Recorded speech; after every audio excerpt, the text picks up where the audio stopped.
This week, we want to talk about home prices, inventory, market conditions.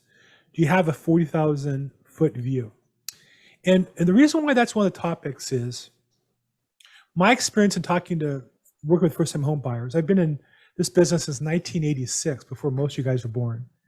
And the reason why this is important is nobody wants to, we all grew up playing musical chairs, nobody wants to buy the last house before the music stops, right? The problem is we really don't know when that's going to be. I learned early on in my business life not to try to guess the market, but make decisions each day based on the current conditions. Where people got hurt in the 2008, 9, 10 timeframe of real estate was when they got loans that they couldn't qualify for properties they couldn't really afford. They thought they could, they were maybe told they could, maybe misled into thinking they could. And when inevitably the interest rates went up dramatically and they couldn't afford them, what happened was people stopped being able to make the payments, and they went to renters to rent the properties, and they went into foreclosure. And one after another that happened to. So what's not true then, that's true perhaps for you today, is buying a house a financially feasible or financially proper activity or not? So it's important to look at the conditions of the market, you feel comfortable with where we are in the marketplace, so that you as a buyer can make the right decision.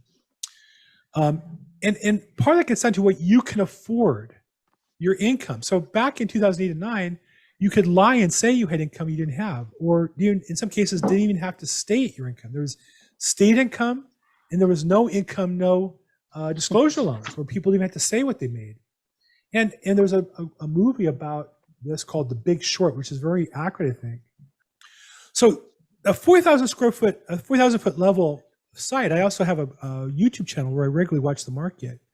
And I share with you another difference between today and 2008 and 9 is back then there were a lot of houses available for sale. Today there's very few. In order for prices to go down, there has to be too many houses for sale. We're a long ways from that happening.